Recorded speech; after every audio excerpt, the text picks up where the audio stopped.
Okay guys, question number 61 देखते हैं।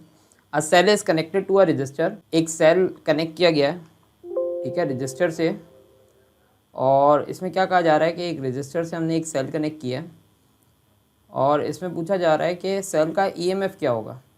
ठीक है गाइस, तो ये आपके पास बैटरी है और ये ईएमएफ इसका यहाँ पे होगा। ठीक है, तो कह रहा है कि what is the EMF of the cell equal to the potential difference across the resistors for each unit of charge. Guys इस ये क्या कहलाएगा, यहाँ जो पोटेंशियल डिफरेंस होगा इसको क्या बोलेंगे, वोल्टेज। ठीक है, ये ईएमएफ नहीं कहलाएगा। जो इस एंड और इस एंड पे जो वोल्टेज होगा वो ईएमएफ नहीं कहलाएगा। The power produce, no guys, power produce भी नहीं हो सकता, ये भी रॉन्ग है, ये भी रॉन्ग है। The work done in the circuit for each unit of charge that passes. Guys ये ऑप्शन आपका करेक्ट है। गाइज थोड़ा सा बैटरी का ओवरव्यू करते हैं। बैटरी बेसिकली सर्किट के अंदर करती क्या है। ठीक है, अगर आप फर्ज करें आपके पास यहाँ बैटरी है और ये इसका पॉजिटिव टर्मिनल है और ये इसका नेगेटिव टर्मिनल है। तो गाइज ये आपने एक रजिस्टर कनेक्ट की और या यहाँ समझ लें कि कोई बल्ब कनेक्ट कर दिया। ठीक है आपने, तो यहाँ जब पॉजिटिव से हम लोग कन्वेंशनल करंट की डायरेक्शन लेंगे, तो जब कन्वेंशनल करंट पॉजिटिव टर्मिनल से आउट होगा और यहाँ बैटरी में मूव करेगा तो ये सारे चार्जेस ये लैम्प क्या करेगा, इन सारे चार्जेस की एनर्जी यूज़ करके उसको लाइट और हीट में कन्वर्ट कर देगा। ठीक है, उसके बाद ये चार्जेस यहाँ से एनर्जी लॉस करके दोबारा नेगेटिव टर्मिनल की तरफ जाएंगे और यहाँ नेगेटिव चार्जेस से जाके कंबाइन हो जाएंगे। ठीक है, अब बैटरी का क्या काम है कि इन पॉजिटिव चार्जेस को पॉजिटिव टर्मिनल पे लेके जाना है। ठीक है, बैटरी के अंदर क्या होता है गाइस, लिक्विड होता है आपके पास। तो बैटरी यहाँ से एनर्जी प्रोवाइड करती है। जब एनर्जी प्रोवाइड करती है, फर्स्ट करें बैटरी ने कितनी एनर्जी प्रोवाइड की, 100 जूल। ठीक है, और ये चार्जेस यहाँ से यहाँ मूव हो गए, लेकिन जब ये सारे पॉजिटिव चार्जेस पॉजिटिव टर्मिनल पे आए तो अब इसके पास 100, यहाँ चार्जेस के पास 100 जूल एनर्जी नहीं होगी बल्कि 90 होगी। तो गाइज ये 10 कहाँ गई, 10 कहाँ लॉस हुआ, 10 जो बैटरी के अंदर जब चार्जेस मूव करेंगे तो लिक्विड भी रेजिस्टेंस प्रोड्यूस करेगा। जब इस साइड पे चार्जेस मूव करेंगे तो लिक्विड रेजिस्टेंस प्रोड्यूस करेगा, उस रेजिस्टेंस की वजह से 10 जूल लॉस हो जाएगी। ठीक है, तो अब जब पॉजिटिव टर्मिनल से पॉजिटिव चार्जेस जब निकलेंगे तो उनके पास कितनी एनर्जी होगी, 90 जूल। और ये बल्ब, ये लैम्प जो है कितनी एनर्जी यूज़ करेगा, 90 जूल को हीट और लाइट में कन्वर्ट करेगा। फिर ये एनर्जी लॉस करके चार्जेस यहाँ जाएंगे, फिर बैटरी 100 जूल देगी, 100 में से 10 लॉस हो जाएगा नेगेटिव टर्मिनल से पॉजिटिव टर्मिनल की तरफ जाते हुए, और फिर दोबारा यहाँ से चार्जेस लेके निकलेंगे 90 joule.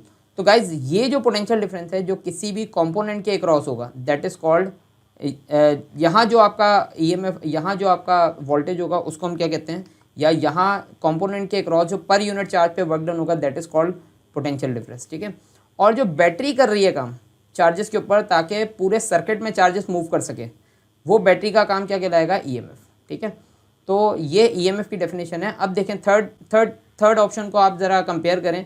The work done in the circuit for each unit of charge.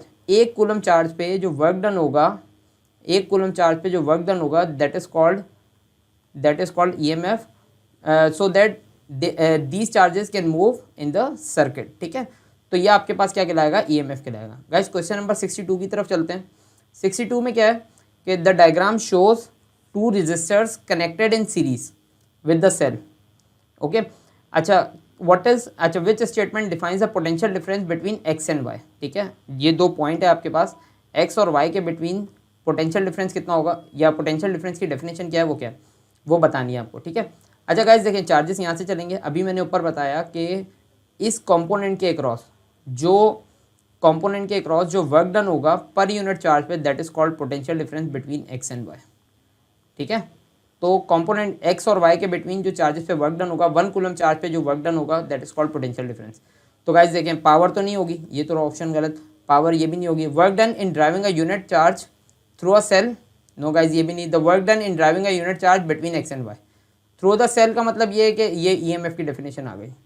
ठीक है, तो आपके पास क्या है, जो एक्स और वाई के अक्रॉस 1 कूलम चार्ज पे जो वर्क डन हो रहा है that is called potential difference across X and Y. ठीक है, अच्छा गाइज उसके बाद क्वेश्चन नंबर 63 देखें।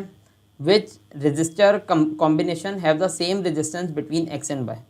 तो गाइज सेम रेजिस्टेंस किसकी होगी, गाइज ये तो दोनों पैरेलल में, इनकी जल्दी से फाइंड करते हैं। रेजिस्टेंस कितनी होगी आपके पास, इनकी रेजिस्टेंस होगी 1/2, 1/r is equal to 1/2 plus 1/2। ठीक है, 1/r is equal to 2/2 and that is equal to 1 ohm. ठीक है, इसकी कंबाइंड रेजिस्टेंस कितनी आएगी 1 ओम। अब इसकी जल्दी से कैलकुलेट करते हैं, तो इसकी कितनी हो जाएगी guys 1/R is equal to 1/1 plus 1/1 plus 1/2 that is equal to 1/R।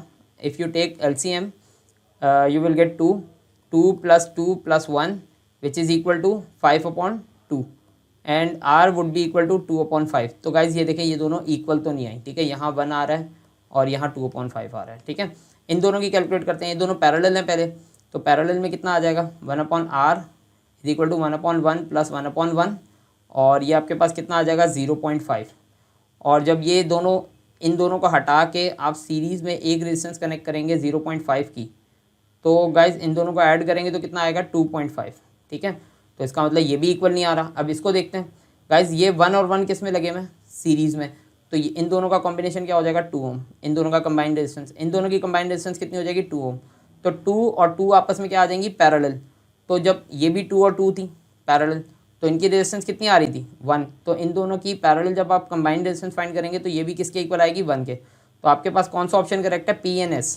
तो PNS is the correct option, ठीक है। इन दोनों सर्किट की रेजिस्टेंस सेम है। क्वेश्चन नंबर 64 देखें, the potential difference between the ends of a conductor is 12 volt, ठीक है। एक कंडक्टर है जिसके एंड पे पोटेंशियल डिफरेंस कितना है V कितना है आपके पास 12 volt. How much electrical energy is converted to other form of energy, यानी कि एनर्जी फाइंड करनी है, ठीक है। और चार्जेस की क्वांटिटी कितनी है 100 कूलम चार्ज। जब उसी कंडक्टर में से 100 कूलम चार्ज पास करेंगे तो एनर्जी कितनी कन्वर्ट होगी एक फॉर्म से दूसरी फॉर्म में। जैसे चार्जेस एनर्जी लेके आते हैं लैंप के अंदर, तो लैंप उनकी एनर्जी को कन्वर्ट करता है किस में, लाइट और हीट में। तो बिल्कुल इसी तरह का काम हो रहा है, ठीक है। जब 100 कूलम चार्जेस पास करेंगे किसी लैंप में से 12 वोल्ट की वजह से, तो कितनी एनर्जी एक फॉर्म से दूसरी फॉर्म में कन्वर्ट होगी। तो आपके पास पोटेंशियल डिफरेंस किसके इक्वल होता है energy upon charge, and E would be equal to by making subject E, V multiply by Q, and V is equal to 12 which is given to us, and Q is equal to 100. If you multiply 12 with 100 you will get 1200. You have found energy, so unit of energy is joule. Okay guys, so 1200 is the energy. Question number 65 देखें। Question number 65 में क्या है, a wire of length 1 metre, एक wire है जिसकी length कितनी है guys 1 metre, ठीक है। ये आपके पास दी हुई है, ठीक है, 1 मीटर लेंथ है। तो इसकी रेजिस्टेंस कितनी दी हुई है गाइस, इसकी रेजिस्टेंस दी हुई है 2। तो मैंने आपको बताया था कि resistance is direct proportional to length. जितनी रेजिस्टेंस बढ़ेगी उतनी लेंथ बढ़ेगी, जितनी रेजिस्टेंस कम होगी उतनी लेंथ कम हो जाएगी, उसी हिसाब से। तो 1 मीटर की अगर 2 है तो 2 मीटर की रेजिस्टेंस कितनी होगी, देखें 1 मीटर की रेजिस्टेंस कितनी है 2 ओम, तो 2 मीटर की कितनी हो जाएगी 4 ओम, ठीक है गाइस। तो इसका मतलब इस वायर की रेजिस्टेंस कितनी होगी जो 2 मीटर की है, ये है 4 ओम, ठीक है। कह रहा है a wire of length 1 metre has a resistance 2 ohm when connected to a cell, the current in the wire is 3 ampere, ठीक है। तो जब हमने सेल से कनेक्ट किया तो 3 एम्पेयर करंट पास हुआ। 2 मीटर लेंथ, इसी तरह की वायर, ये 1 मीटर लेंथ थी इसकी और हमने 2 मीटर की लेंथ यहाँ सेम बैटरी और सेम एमीटर के साथ यहाँ कनेक्ट कर दिया। तो 2 metre length of same wire is connected to the same cell, ठीक है। What is the resistance of the wire and current in it, ठीक है। रेजिस्टेंस तो गाइस हमारे पास 4 हो जाएगी, ठीक है। रेजिस्टेंस तो हमने फाइंड कर ली। करंट फाइंड करते हैं गाइस, पहले यहाँ वोल्टेज फाइंड करते हैं कि वोल्टेज कितना है, V is equal to IR। तो इस सर्किट में आपके पास करंट गिवन है 3, ठीक है। 3 मल्टीप्लाई बाय रेजिस्टेंस कितनी है इस वायर की 2, तो यू वुड गेट 6 वोल्ट। तो ये आपके पास इस बैटरी का वोल्टेज है जो कि बैटरी सेम है, तो यहाँ भी कितना आ जाएगा 6 वोल्ट ही आ जाएगा। तो आपके पास क्या आ जाएगा, यहाँ आपने क्या फाइंड करना है, करंट फाइंड करना है। तो करंट किसके इक्वल होगा, according to Ohm's law I is equal to V upon R and I is equal to V कितना है आपके पास 6, ठीक है 6, और रेजिस्टेंस कितनी है आपके पास इस वायर की 4, तो 6/4 विच इज़ इक्वल टू 2 और 3/2 इज इक्वल टू 1.5 एम्पेयर। तो आपके पास करंट का आंसर ये है और रेजिस्टेंस का आंसर ये है। देखें गाइस कौन सा ऑप्शन करेक्ट है। तो रेजिस्टेंस कितनी आ रही है गाइस 4 और करंट कितना आ रहा है 1.5 एम्पेयर, तो C is the correct option.